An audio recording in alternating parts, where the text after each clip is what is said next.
มาหลอกใครอยากเป็นFCมาเป็นเด้อโดนเจอกันเถอะเด้อแล้วมาแต่กทม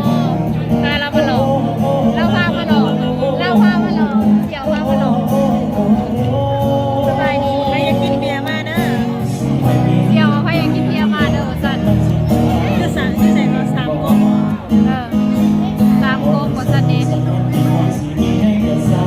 อยู่สวรรณเขตพาเสี่ยวมาหลอกเสี่ยวพามาหลอกเฮาเป็นคนบ้านนอกอะนะมาหลอกใหม่ๆเฮาเป็นคนบ้านนอกเฮาบ่ฮู้เห็นในเมืองอะนะก็เลยให้ผู้นี้พามาหลอกให้เสี่ยวพามาหลอกเฮาบ่ฮู้เขตในเมืองหลาย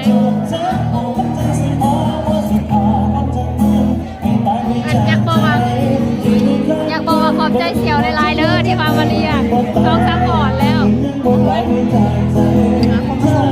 เมาแล้วก็โคเฮนน่ะเหรอเดี๋ยวหลายเดือนเมื่อนะเอาตัวซ้ำสัตว์ลูกนี้ได้ทำได้กินเป๊ปซี่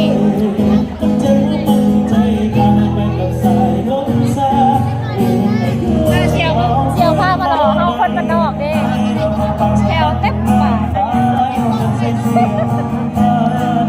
เฮ้ย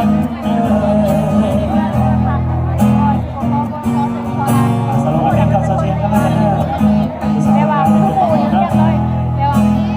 ผู้คอยอยู่เรียกกับทุกการมันเป็นคนเอาเลยคนหมักลิ้นมันใช้เป็นว่าเราเป็นหนาเล็กๆกันนะมองวัดกระเจ้าหน่อยหนึ่งมองวัดกระเจ้าหน่อยหนึ่ง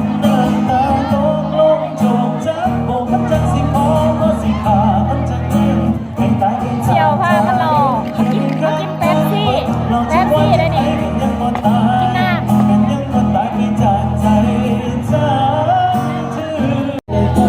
อาหารที่เชี่ยวมาเลี้ยงเชี่ยวเลือใจว่าซันเดย์มีแต่หมักเพชรกล้องล้างคอยอยากแจ้งเลยเชี่ยวมีแต่หมักเพชรว่าซันเดย์แล้วก็มีจะมันเป็นอะไรโปรแสบว่าซันเดย์เชี่ยวเพิ่นในกทมมาเรียกว่าซันคนก็หลายจะเบิ่งกล้องหน้าคอยนะมันอยากมวยเห็นบ่มันตกแต่ค่าน่ะมันตกลงแป๊กไปแห้งมันสะเทือนโปรแจ้งมั่วเบิ่งสภาพนอนแล้วเดี๋ยวจะเอารถเขาให้เพิ่นว้ายห้อง6หน่อยหนึ่งเด้อ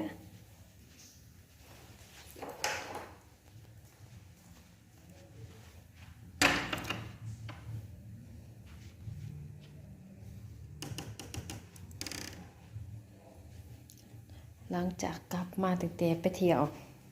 เบิ่งสภาพ